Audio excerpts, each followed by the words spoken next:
જય શ્રી કૃષ્ણ, નમસ્કાર, પ્રણામ, સ્વાગત છે તમારું અમારી આ યુટ્યુબ ચેનલમાં। મિત્રો, અમારી આજની કહાની છે સંતાન પાળો પણ એમની કોઈ આશા ના રાખો। મિત્રો, આ કહાની એક પારિવારિક કહાની છે જે ખૂબ જ જ્ઞાનવર્ધક અને પ્રેરણાદાયક કહાની છે। આ કહાની નાના મોટા દરેક વ્યક્તિએ જરૂરથી સાંભળવી જોઈએ। દરેક મા બાપ પોતાના પેટ પર પાટા બાંધીને પોતાના સંતાનોને ઉછેરે છે, તેમની બધી જ જરૂરિયાતો પૂરી કરે છે, પરંતુ તેને બદલામાં સંતાનો તરફથી મા બાપને શું મળે છે તેની અદ્ભુત સમજ આપતી આ કહાની છે। તો મિત્રો, તમને વિનંતી છે કે આ વિડીયોના અંત સુધી જોડાયેલા રહેજો અને વિડીયો પસંદ આવે તો લાઈક શેર કરજો। અને હજુ સુધી જો તમે અમારી ચેનલને સબસ્ક્રાઇબ ના કરી હોય તો અત્યારે જ સબસ્ક્રાઇબ કરી દેજો તથા કોમેન્ટ બોક્સમાં હર હર મહાદેવ જરૂરથી લખી દેજો, જેથી ભગવાન ભોલેનાથની કૃપા આપણા સૌ પર નિરંતર બની રહે। તો ચાલો મિત્રો, આજની કહાની શરૂ કરીએ। દેવકીજી બોલ્યા, રાજુ, અરે ઓ રાજુ, બેટા મને પીવા માટે પાણીનો ગ્લાસ આપને। ત્યારે તેના પૌત્ર રાજુએ દેવકીજીનો અવાજ સાંભળ્યો, પણ રાજુ તેની દાદીમાની વાતને અવગણીને તે બહાર રમવા દોડી ગયો।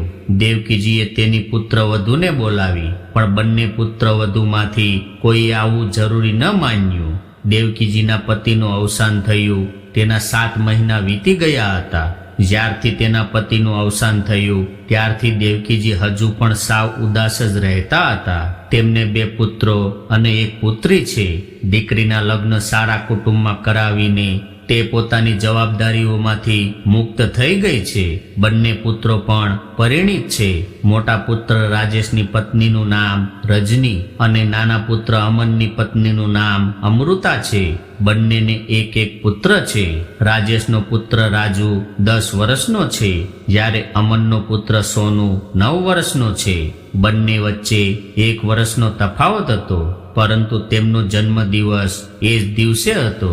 ઘરમાં તમામ વ્યક્તિ પોતાની સંભાળ જાતે રાખી શકે તેમ હતા, પરંતુ જો ઘરમાં કોઈને કોઈ મુશ્કેલી આવતી તો તે તમામ મુશ્કેલીમાંથી બહાર કેવી રીતે નીકળી શકાય તે દેવકીજી સારી રીતે જાણતા હતા। તેથી જ કોઈ પણ મુશ્કેલીમાં હોય તો તેમના દીકરા દેવકીજીને જણાવતા હતા। તેમની શરીરની શક્તિ અને તેમના હાડકાનું જોર તેમની ઉંમરની સાથે ઘટતું જતું હતું। એક દિવસ દેવકીજી પોતાના ઘરના આંગણામાં ખાટલા પર બેઠા હતા અને ખૂબ જ ઉદાસી અનુભવી રહ્યા હતા।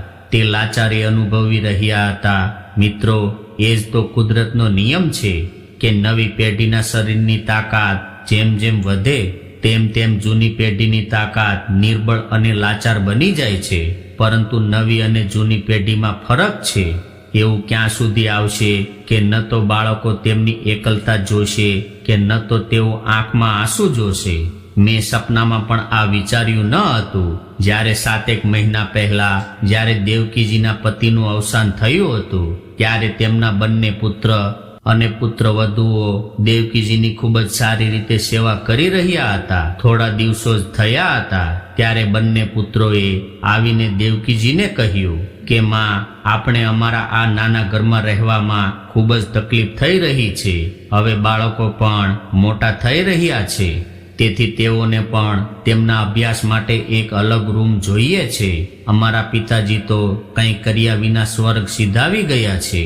માં, હવે તમે કંઈક કરો। ત્યારે દેવકીજી પુત્રના આ શબ્દો સાંભળીને અસ્વસ્થ થવા લાગ્યા અને બોલ્યા, દીકરા, તું શું કહેવા માંગે છે? મને કંઈ સમજાયું નહીં, અને હવે આ ઉંમરે હું શું કરી શકું? મારી પાસે એટલા પૈસા પણ નથી કે હું ઘર પાછળ ખર્ચ કરી શકું। ત્યારે જ તેનો નાનો દીકરો બોલ્યો, માં, પિતાજીએ આપણી બધી જમીન અને મિલકત તો તમારા નામ પર કરી આપી હતી। આપણે જે આપણા ગામની જમીન રાખી છે તેના માલિક તમે છો। માં, આપણે તેમાંથી અડધી જમીન વેચીને તેમાંથી જે પૈસા મળશે તેનાથી આપણે આ મકાનમાં ઉપર 2 માળ બંધાવી લઈએ। તે પછી મોટો પુત્ર બોલ્યો, માં, જરા વિચારો, અમારા બાળકો પણ હવે મોટા થઈ રહ્યા છે। આપણે જગ્યાની ખૂબ જ અછત છે અને ક્યારેક બાળકોના મિત્રો પણ આવે છે, અથવા તો ક્યારેક તેમનો જન્મદિવસ હોય છે, જો તેમને ઉજવણી કરવી હોય તો તેમણે પણ શરમ અનુભવવી પડે છે. જગ્યાના અભાવે પુત્રોના આટલા આગ્રહને જોઈને દેવકીજી ખરેખર ચિંતિત થઈ ગયા અને પછી તે વિચારવા લાગ્યા કે આજે નહીં તો કાલે છેવટે તો આ બધું મારા બાળકોનું જ છે. આટલું વિચારીને તે ગામ ગયા. ગામમાં જઈને તેણે તેની અડધી જમીન વેચી દીધી અને તેમાંથી જે પૈસા આવ્યા તે તેના પુત્રોને આપ્યા અને કહ્યું, બેટા, લો આ પૈસા અને તમને ગમે તેવું મકાન બનાવો. ત્યારે બંને પુત્રોએ તેમના મકાન ઉપર વધુ 2 માળ બંધાવ્યા. પછી થોડા દિવસો વીતી ગયા અને એક દિવસ તેમનો મોટો પુત્ર તેમની મા પાસે આવ્યો અને કહ્યું, માં, હવે તમારી તબિયત પણ સારી નથી રહેતી, તો હવે તમારે જમીન જાયદાદને શું કરવી? હવે આ વૃદ્ધાવસ્થામાં તમારે આ જવાબદારીઓ સંભાળવાની શી જરૂર છે? હવે આ જવાબદારીઓ બાળકોને સોંપો અને પછી આરામથી તમારી પુત્રવધૂને તમારી સેવા કરવા દો અને આરામથી બેસો અને તમારી પુત્રવધુ પર હુકમ ચલાવો. પછી દેવકીજીએ કહ્યું, પુત્ર, તમે આ શું કહો છો? હું ક્યાં ભાગી ગઈ છું? પછી તેના નાના પુત્ર અમને રાજુ અને સોનુનો હાથ પકડીને લઈ આવ્યો અને કહ્યું, માં, કાલે આ બંનેનો જન્મદિવસ છે અને અમે ઈચ્છીએ છીએ કે તમે તેમને એવી ભેટ આપો જે ભેટ આજ સુધી કોઈએ તેમના પુત્રોને ના આપી હોય. ત્યારે દેવકીજીએ કહ્યું, હા દીકરા, હું પણ તેમના જન્મદિવસને યાદગાર બનાવવા માંગુ છું, પણ હું શું કરું? હું સારી ગિફ્ટ પણ નથી આપી શકતી. ત્યારે મોટા પુત્ર રાજેશે કહ્યું કે માતા, કેવલ તમે છો કે તમે એમની એવી અનમોલ ભેટ આપી શકો છો. આટલું કહીને તેણે તેની મા આગળ કેટલાક કાગળો રાખ્યા અને કહ્યું, માતા, તમારે બીજું કંઈ કરવાની જરૂર નથી, બસ આ કાગળો પર તમારી સાઈન કરી દો. ત્યારે દેવકીજી બોલી, અરે દીકરા, આમાં તો બધું અંગ્રેજીમાં લખેલું છે. દીકરા, મને તમારા પિતા હંમેશા કહેતા કે કોઈ પણ કાગળ પર સહી કરતા પહેલા કાગળોને સંપૂર્ણ વાંચી લેવા જોઈએ, કારણ કે તેમાં ઘણી છેતરપિંડી પણ થાય છે, પરંતુ આ ફક્ત અજાણ્યાઓને લાગુ પડે છે. અહીં મને કોણ છેતરશે? આમ કહીને તેણે કાગળો તરફ જોયું અને તેણે સહી કરી. પરંતુ તરત જ તેના મનમાં એક વિચાર આવ્યો કે આ કાગળ શેનો છે તે મારે તેને પૂછવું તો જોઈએ. અને જ્યારે તેણે તેના દીકરાને પૂછ્યું ત્યારે તેના મોટા પુત્રએ હસીને કહ્યું કે માં, તેના પર એવું લખેલું છે કે તમે આપણા ગામની આપણી જે જમીન છે તે તમે અમારા નામ પર કરી રહ્યા છો. આ સાંભળીને દેવકીજીને આંચકો લાગ્યો કે તેના બંને પુત્રોએ કેટલી ચતુરાઈથી તેને કાગળો પર સહી કરાવી લીધી. પરંતુ પછી તે વિચારવા લાગી કે મારા દીકરાનું કહેવું સાચું હતું કે આ ઉંમરે હું જમીન મિલકત શું કરીશ? જો હું તેમને આપીશ તો શું થશે? હવે હું આરામથી જીવીશ, મારી પુત્રવધુ અને પુત્રો મારી ખૂબ સારી રીતે સેવા કરશે. તે જ દિવસે વહેલી સવારે દેવકીજી પાર્કમાં ફરવા ગઈ. થોડી વાર ચાલ્યા પછી તે તેની મિત્ર રંજનીજી સાથે ગપસપ કરતી રહી અને જ્યારે તે ઘરે પરત આવી ત્યારે તેણે જોયું કે ઘરમાં કોઈ નહોતું અને રસોડાના બધા વાસણો પણ ગાયબ હતા. તે થોડી વાર માટે ગભરાઈ ગઈ અને બાળકોને બોલાવ્યા પછી મોટી વહુએ ઉપરથી બૂમ પાડી, શું થયું માજી? આટલી બૂમો કેમ પાડો છો? હવે અમે બધો સામાન લઈને ઉપર રહેવા આવ્યા છીએ. ઠીક છે વહુ, અત્યારે કામમાં વ્યસ્ત હશે તો હું પણ ઉપર જઈને તેને મદદ કરું. એવું વિચારીને તે તરત જ દેવકીજી ઉપર પહોંચ્યા અને તેમની રૂમના પહેલું પગલું ભર્યું તો તેની મોટી વહુએ ખૂબ જોરથી બૂમ પાડી, તમે જોઈ શકતા નથી, હમણાં જ મેં પોતા મારીને સફાઈ કરી છે, તમે આખી રૂમ ગંદી કરી નાખી. ત્યારે જ તેની મોટી વહુ રજનીના મોઢેથી આવા શબ્દો સાંભળીને દેવકીજીનું હૃદય કંપી ગયું અને તેણીએ ગભરાટમાં કહ્યું, વહુ, મને ખૂબ જ ભૂખ લાગી હતી, જો તમે મારા માટે નાસ્તો બનાવ્યો હોય તો મને આપો. અને વહુના ગુસ્સાવાળા ચહેરા તરફ જોઈને તેણે કહ્યું, તો મહેરબાની કરીને મારા માટે જમવાનું નીચે અંબાવી દેજો, હવે હું ઉપરના માળે આવીને ગંદુ નહીં કરું. પછી રજનીએ કહ્યું, જુઓ, મેં હજી ખાવા માટે કંઈ બનાવ્યું નથી, ઉપર જઈને તમારી નાની વહુને પૂછો, જો તેણે કંઈ બનાવ્યું હશે તો દઈ દેશે. એટલા દાદર ચડીને જ હું સાવ થાકી ગઈ છું, તું જ કંઈક હોય તો મને ખાવા માટે દઈ દે. ત્યારે તેમની મોટી વહુ રજની બોલી, માજી, મારે બહુ જ કામ છે, ખાલી રોટલી બનાવવાનું કામ નથી. એટલું કહીને એના કામમાં વ્યસ્ત થઈ ગઈ. ત્યારે ખૂબ જ ભૂખ લાગવાને કારણે દેવકીજી જેમ તેમ કરી અને નાની વહુ અમૃતાને ઘેર પહોંચી. તેમણે જોયું તો એ પણ ઘરના કામમાં વ્યસ્ત હતી. દેવકીજીએ તેને બોલાવી અને ખાવા માટે માંગ્યું. તો અમૃતા બોલી, માજી, મેં હજુ સુધી રોટલી બનાવી નથી. કાલે રાતની 2 રોટલી બનાવેલી પડી છે. જો તમારે ખાવું હોય તો એ રોટલી ખાઈ લો. ત્યારે દેવકીજી રાતની વાસી રોટલી લઈને ઉદાસ ભાવથી નીચે ઉતરી ગઈ. પરંતુ એ સમજવામાં અસમર્થ હતી કે તેમની આગળ પાછળ આખો દિવસ માજી કરીને ઘૂમવા વાળી વહુઓ આજ આવો અજીબ વ્યવહાર કેમ કરી રહી છે. એ જ સમયે દેવકીજીની પુત્રી રાધિકાનો ફોન આવ્યો અને રાધિકા બોલી, કેમ છો? તમે સમયસર જમવાનું તો ખાઓ છો ને? દીકરી રાધિકા, તું મારી ચિંતા ન કર. તારી ભાભીઓએ ગરમા ગરમ ભોજન પીરસ્યું છે અને હવે હું જમું છું. તારી સાથે પછી વાત કરીશ. એટલું કહેતા જ દેવકીજીની આંખોમાં આંસુ ભરાઈ ગયા અને તેણે પોતાની દીકરીને ગુંગળાવી દીધી. તેના હૃદયને ઠેસ પહોંચી. તેથી તેણે તરત જ ફોન કાપી નાખ્યો.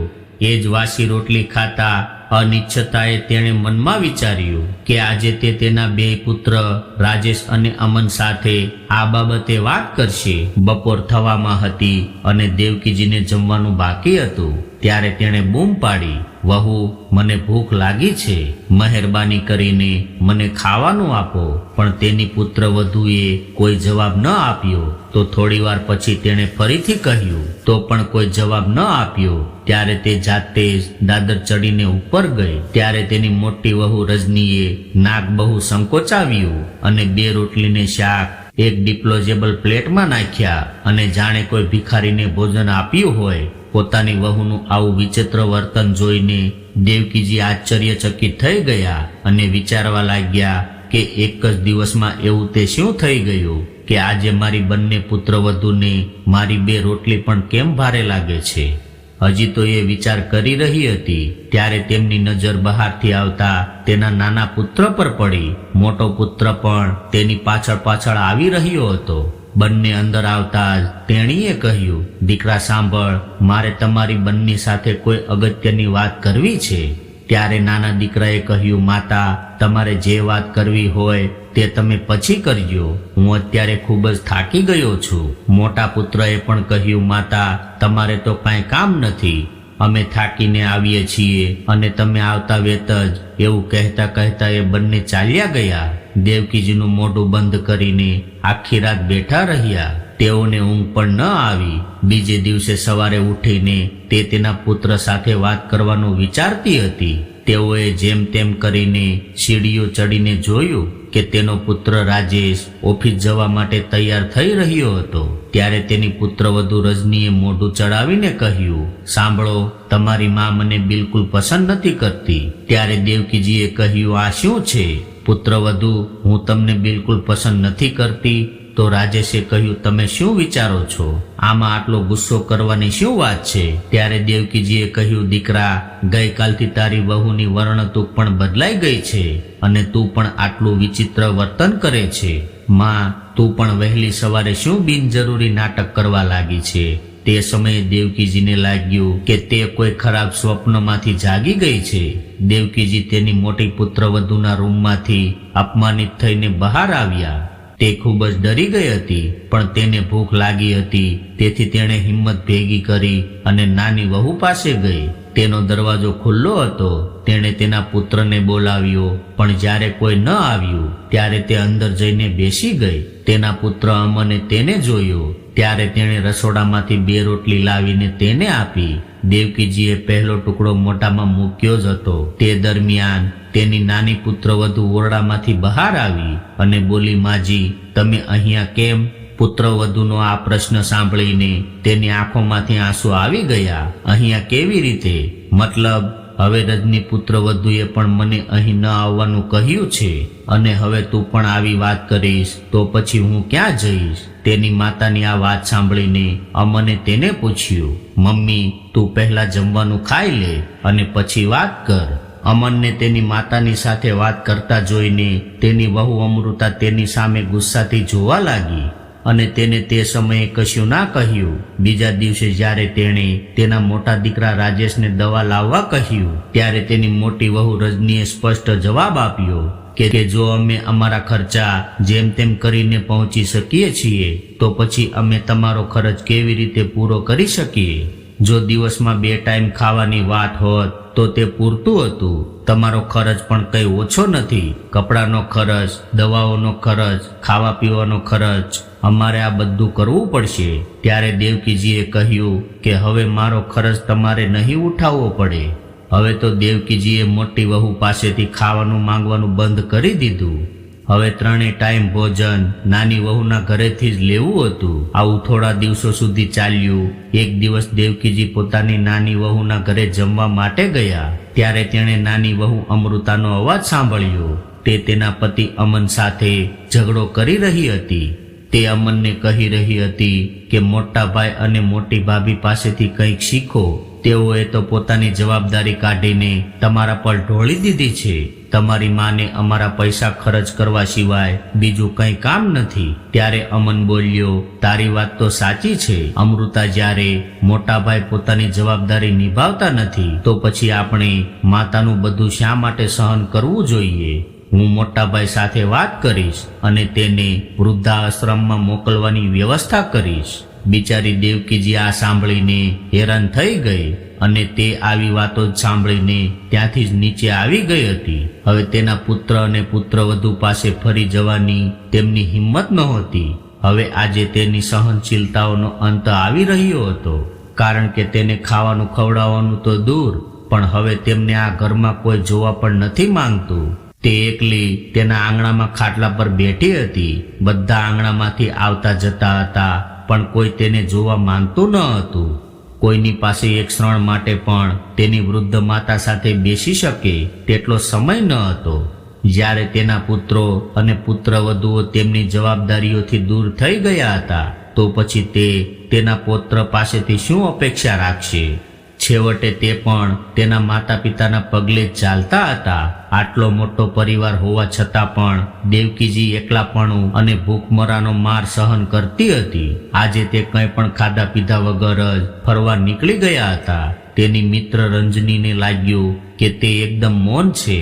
થોડીવાર તેણે વિચાર્યું કે તે પોતે જ કહેશે, પણ જ્યારે દેવકીજીએ કશું કહ્યું નહીં ત્યારે રંજને તેની સમસ્યાનું કારણ પૂછ્યું તો દેવકીજીએ આંસુ ભરેલી આંખોએ કહ્યું, રંજન, તને હું શું કહું? જ્યારે મેં દીકરીને જન્મ આપ્યો ત્યારે અમને બધાને લાગ્યું હતું કે અમારા માથા પર કદાચ મોટો બોજ નાખ્યો હશે, કારણ કે અમારે તેના માટે દહેજ ઉમેરવું પડશે, ભણાવવી પડશે અને લગ્ન કરીને બીજા ઘરે મોકલવી પડશે.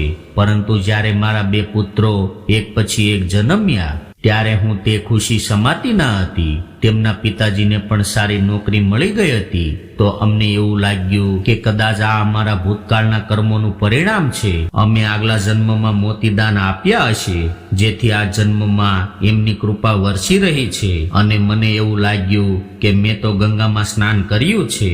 હું મારા પુત્રો સાથે આરામથી મારી વૃદ્ધાવસ્થા કપાઈ જશે અને મારા પુત્રો મારા ગળપણની લાકડી બનશે. મેં મારી આખી જિંદગી આ સુખી પરિવારમાં વિતાવી છે અને હંમેશા એવું જ વિચારતી કે આજે આપણે બાળકો પાછળ જે કંઈ ખર્ચ કરી રહ્યા છીએ તે બધું વ્યાજ સાથે વૃદ્ધાવસ્થામાં આપણને પાછું મળશે. અમે અમારી તમામ મૂડી અમારા બાળકોને તેના પગ ઉપર રહી શકે તે માટે વાપરી. ત્યાં સુધી મેં મારી તબિયત પર પણ ધ્યાન ન આપ્યું. હવે મારા પતિ મને છોડીને ચાલ્યા ગયા છે અને મારી તબિયત પણ મને છોડવા લાગી છે અને મારે 2 પુત્રો છે જે મારી દવાઓનો ખર્ચ ઉઠાવવાનું તો દૂર, હવે તેઓ તેને 2 ટાઈમ ભોજન પણ ખવડાવી શકતા નથી. રંજનાને આ બધી વાત કરતા કરતા દેવકીજીની આંખોમાં આંસુ આવી ગયા. તેનું ગળું સુકાઈ ગયું. સંજનાજીએ તેને થોડું પાણી પીવડાવ્યું અને તેમને સાંત્વના આપી અને કહ્યું કે બધું સારું થઈ જશે. પછી દેવકીજીએ કહ્યું, રંજના, મને ખબર નથી પડતી કે આ ઉંમરે હજી મારે બીજું શું જોવાનું બાકી રહ્યું છે. ભૂખથી પીડાઈને પણ હું આજ સુધી મરી પણ નથી. આટલું કહીને દેવકીજી જોર જોરથી રડવા લાગી અને જમીન પર બેસી ગઈ. રંજનજીએ તેને આશ્વાસન આપી અને તેને ઊભા કરીને બાજુમાં ખુરશી પર બેસાડી અને કહ્યું, જુઓ દેવકીજી, જો તમે આવી રીતે હાર સ્વીકારી લેશો તો કોણ જાણે કે તમારા બાળકો તમારી સાથે શું શું કરશે. પરંતુ જો તમે હિંમત બતાવો અને ખોટા સામે અવાજ ઉઠાવો, જેથી તમે તમારું બાકીનું જીવન ખૂબ સારી રીતે પસાર કરી શકો. તેમની મિત્ર રંજનીની આ વાત સાંભળીને દેવકીજી કંઈક વિચારવા લાગ્યા. ત્યારે રંજનીજીએ કહ્યું, હવે આવો મારી સાથે. તે દેવકીજીને તેની સાથે તેના ઘરે લઈ ગઈ, જ્યાં તેમણે દેવકીજીને પૌષ્ટિક ખોરાક ખવડાવ્યો. પછી દેવકીજી ઘરે પાછા ફર્યા. દેવકીજી થોડી વાર વિચારમાં બેસી ગયા. સાંજ થઈ ગઈ હતી, પરંતુ દેવકીજીને જમવાનું પણ મળ્યું ન હતું. પછી તેણીએ હિંમત એકઠી કરી અને નજીકની કરિયાણાની દુકાનમાં ગઈ અને તેમની પાસે પડેલા થોડા પૈસાથી બ્રેડ ખરીદીને લાવી. તે દિવસે સાંજે જ્યારે તેની પુત્રી રાધિકા તેના પતિ સાથે તેને મળવા આવી, ત્યારે દેવકીજી બ્રેડ ખાઈ રહી હતી. દેવકીજીએ તેની પુત્રીને જોતા જ એ બ્રેડનું પેકેટ સંતાડીને કહ્યું, અરે દીકરી, તું ક્યારે આવી? તે મને આવવાનું કહ્યું પણ નહીં. ત્યારે રાધિકા બોલી, માં, જ્યારે મેં તારી સાથે ફોન પર વાત કરી ત્યારે જ મને ખબર પડી કે કંઈક બરાબર નથી, એટલે હું તને મળવા આવી ગઈ છું. શું વાત છે તે મને સ્પષ્ટ કહો. દીકરી, મેં તને કહ્યું હતું કે બધું બરાબર છે. એટલે રાધિકાએ કહ્યું, તને કોઈ વાતની ચિંતા નથી. ત્યારે દેવકીજીએ દૂર જોતા દરવાજામાંથી અચાનક રંજનીજીનો અવાજ આવ્યો, તારું સપનું ઠીક છે દેવકી. રાધિકા દીકરી, તું આવી છે તે સારું છે. હું તને મદદ કરીશ. ચાલો હું તને કહું કે તારી માતાના દિવસો કેવી રીતે પસાર થાય છે. રંજનજીએ રાધિકાને આખી વાત કહી સંભળાવી. તેની વાત સાંભળીને રાધિકા સ્તબ્ધ થઈ ગઈ. તેને વિશ્વાસ જ ન આવ્યો કે તેની માતાનો દરેક પળે ખ્યાલ રાખનાર તેનો ભાઈ અચાનક આટલો બધો લોભી કેવી રીતે થઈ ગયો. આ બધું સાંભળતા દેવકીજીના જમાઈ કહેવા લાગ્યા, મારો એક ખૂબ સારો મિત્ર વકીલ છે. કૃપા કરીને તમે તમારી મિલકતના કાગળો ઉપાડો અને અમારી સાથે આવો. દેવકીજીના ઇનકાર પછી પણ તે બંને રાજી ન થયા અને તેને પોતાની સાથે વકીલ પાસે લઈ ગયા અને તમામ પરિસ્થિતિ જણાવી. વકીલે બધા કાગળો જોયા અને કહે, અરે આ તો શું થયું? મને કહો કે આ કાગળ શેના છે? જ્યારે દેવકીજીએ કહ્યું કે આ અમારા ઘર અને જમીનના કાગળો છે, તો વકીલે હસતા હસતા કહ્યું, જો આવું હોય તો તમે તમારા પુત્ર અને પુત્રવધૂને તમારી આંગળીઓ પર નચાવી શકો છો. પછી વકીલની સલાહ પર દેવકીજીએ તે કાગળની કાર્યવાહી શરૂ કરી. થોડા સમય પછી દેવકીજી ઘરે પાછા ફર્યા. થોડા જ સમયમાં તેના બંને પુત્રો પણ ઘરે આવી ગયા અને કહ્યું, માં, હવે અમારાથી સહન થતું નથી. હવે તમારો બોજ અમે નથી ઉપાડી શકતા, તેથી અમે તમારા માટે વૃદ્ધાવસ્થામાં વ્યવસ્થા કરી છે. આ સાંભળીને દેવકીજી આશ્ચર્યચકિત થઈને તેમની સામે જોવા લાગ્યા. ત્યારે તેમના દીકરાએ કહ્યું, માતા, ચિંતા ના કરશો. તમને ત્યાં કોઈ કમીનો સામનો નહીં કરવો પડે. ત્યાં તમને દરેક પ્રકારની વસ્તુ આસાનીથી મળી રહેશે. હજુ તો આ વાત ચાલતી હતી ત્યારે રાધિકા અને તેનો પતિ વકીલ સાથે તેમની સમક્ષ હાજર થયા. વકીલની સાથે એ બંનેને જોઈને બંને પુત્રો અને વહુના આશ્ચર્યની કોઈ સીમા ન રહી. મોટા પુત્રએ કહ્યું, આ બધું શું નાટક છે? તમે લોકો ફરી વકીલ સાથે આવ્યા છો? મોટા દીકરાએ કહ્યું, ઠીક છે, હવે મને સમજાયું કે તમને અને તમારી વહુને પણ અમારી માતાની મિલકતમાં તમારો હિસ્સો જોઈએ છે. તેથી જ તમે વકીલને પણ સાથે લાવ્યા છો. પણ એક વાત ધ્યાનથી સાંભળી લો, આ મિલકત અમારા બંને ભાઈઓની છે. તેમાં તમારો કોઈ અધિકાર નથી. આ સાંભળીને રાધિકા અને તેનો પતિને ખૂબ જ ગુસ્સો આવ્યો અને પછી રાધિકાએ કહ્યું, મારે એક પૈસો પણ નથી જોઈતો. મારી માતાની મિલકતમાંથી હું માત્ર એટલું જ ઈચ્છું છું કે મારી માતા આ વૃદ્ધાવસ્થામાં તેનું જીવન સુખેથી વિતાવે. અરે હું તો મારી માને મારી સાથે લઈ જવા માંગતી હતી, પણ માતાએ પોતે જ એવું કહીને ના પાડી દીધી. કે તે તેના જીવનના અંતિમ દિવસો આ ઘરમાં વિતાવવા માંગે છે. બાબુજીની યાદો સાથે ત્યારબાદ દેવકીજીએ તેના ચહેરા પર ગુસ્સાના ભાવ સાથે કહ્યું, હું અને તારા પિતા મારી પુત્રી કરતા વધુ મેં અને તારા પિતાજીએ મારા પુત્રોને પ્રેમ કરતા હતા. એવું વિચારીને કે પુત્રીઓ તો પરાઈ હોય છે અને ખાલી મારા પુત્રો જ વૃદ્ધાવસ્થામાં મારો સાથ નિભાવશે. પણ આજે હું સમજી રહી છું કે અમે કેટલી મોટી ભૂલ કરી હતી. તમે લોકોએ તો મારી પાસે કંઈ છોડ્યું જ ન હતું. જ્યાં સુધી મિલકત મારા નામે હતી ત્યાં સુધી તમે મારી પાછળ દોડતા હતા અને હવે જ્યારે તમારી ફરજ નિભાવવાની વાત આવી ત્યારે તમે બધા પાછા ખસી ગયા. તમને બધાને મારા પૈસા અને જમીન જોઈતી હતી, પણ આ વૃદ્ધ માતાનું શું? તમારા સમજદાર મનથી એવું ન વિચારો કે આ ઘર હજી મારા પતિનું છે, જેના પર મારો પહેલો અધિકાર છે. તો મોટા દીકરાએ કહ્યું કે તેનો કોઈ અધિકાર નથી. પિતાએ વસિયતનામું કરતી વખતે આ ઘર અમારા નામે કરી દીધું હતું. ત્યારે જ વકીલે કહ્યું, તમે સાચા છો, પરંતુ આ કરતા પહેલા તમારા પતિએ આ મકાન અને જમીન તેમની પત્ની દેવકીના નામે ટ્રાન્સફર કરી દીધી હતી અને એ પણ લખી દીધું હતું કે તેઓ આ દરમિયાન તમામ મિલકતના માલિક રહેશે. અને આ સાથે એ પણ લખાવ્યું હતું કે જ્યાં સુધી મારી પત્ની જીવિત હશે ત્યાં સુધી તમામ મિલકત પર તેમનો અધિકાર રહેશે. તેમણે એવું વિચાર્યું હતું કે તમે તમારી માતા સાથે ઘણા ખરાબ કામ કરી શકો છો, તેથી જ તેણે તેની પત્નીની સુરક્ષા માટે તેના મૃત્યુ પહેલા તેનું વસિયતનામું બદલ્યું હતું. તેના મૃત્યુની તારીખના 1 અઠવાડિયા પહેલા વસિયતમાં ફેરફાર કરાવવા આવ્યો હતો, જેનો તમે ઉલ્લેખ કર્યો છે. આજ સુધી આ ઘર અને તમારા પિતાના ગામની જમીન દેવકીજીની છે. તે ઈચ્છે તે રીતે તેનો ઉપયોગ કરી શકે છે. તેમને કોઈ કશું કહી શકે તેમ નથી. આ સાંભળીને જાણે બંને પુત્રોના હોશ ઉડી ગયા હોય તેવું લાગ્યું. તેઓ ક્યારેક વકીલ તરફ જોતા તો ક્યારેક પોતાની તરફ જોતા.